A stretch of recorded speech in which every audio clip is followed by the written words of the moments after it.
Hello, my name is Steve Gearhart, and this is the Unagi Observer. This week I'm going to give two small reviews.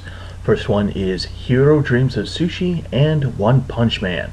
Let's start with Jiro Dreams of Sushi. How would you feel about eating sushi in a Tokyo subway station?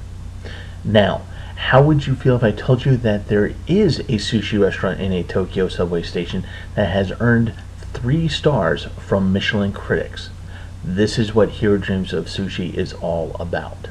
Jiro Dreams of Sushi is a documentary that came out in 2011 about one of the most revered sushi restaurants in the world, run by master sushi chef Jiro Ono and his son Yoshikazu. And yes, it really is in a subway terminal in Japan, in Tokyo. The documentary by David Gelb is about the restaurant called Sukiyabashi Jiro and its founder Jiro Ono. The film covers a little bit about Jiro's life, but it is mostly about his dedication to his craft and his business. Jiro takes his dedication pretty seriously.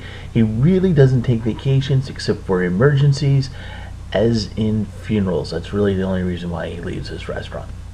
He has developed, over the decades, an ever-evolving method to his sushi preparation and presentation. It includes not only repetition of the most mundane tasks over and over for years, but also creating a host of vendors who fight for the honor to provide Jiro with the best fish and rice possible. He is so dedicated that at the time that the movie was made in 2011, he was already 85 years old. His eldest son is in his 50s and is still an apprentice to his father. By the way, Jiro, as far as the uploads of video is concerned, is still alive and preparing sushi. The documentary also talks about his support in the kitchen from his staff, from his apprentices to craftsmen, and how hard it can be to work for Jiro, even for his sons.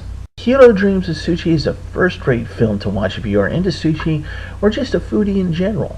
While there's discussion about Jiro's 10-seat restaurant where you have to reserve seats a month in advance, you also get to see techniques and some of the most delectable looking fish ever served. As you can tell, I highly recommend watching this movie, and even better, it is on Netflix right now.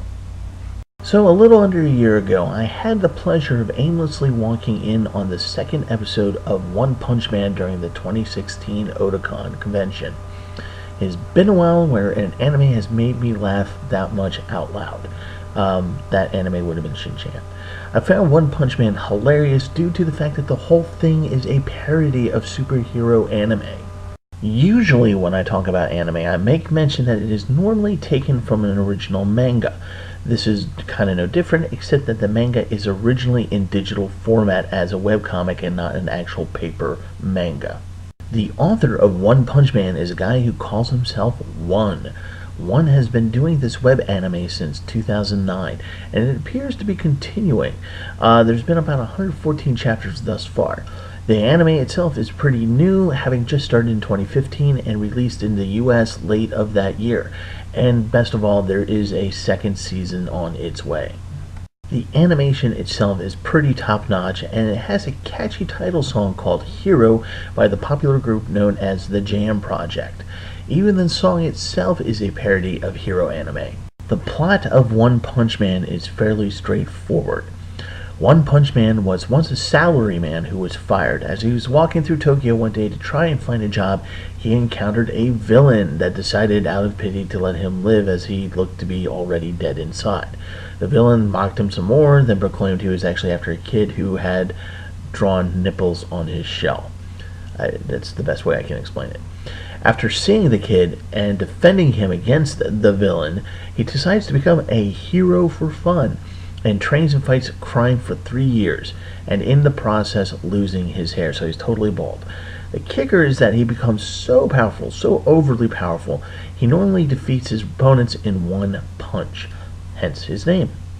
He gains an apprentice, which was kind of an unwilling situation, which is a cyborg by the name of Genos, but is generally speaking apathetic to just about everything since he is just too powerful to have a real opponent. This anime is truly hilarious. Between his lack of enthusiasm to how he destroys his opponents and the ridiculousness of his opponents and fellow heroes, there's actually a guy who rides a bicycle and he calls himself, well, Bicycle Man. And there isn't much that you can't laugh at. Just like Hero Dreams of Sushi, One Punch Man is on Netflix, and yes, you really should watch it. It's just a really nice, fun thing to laugh at.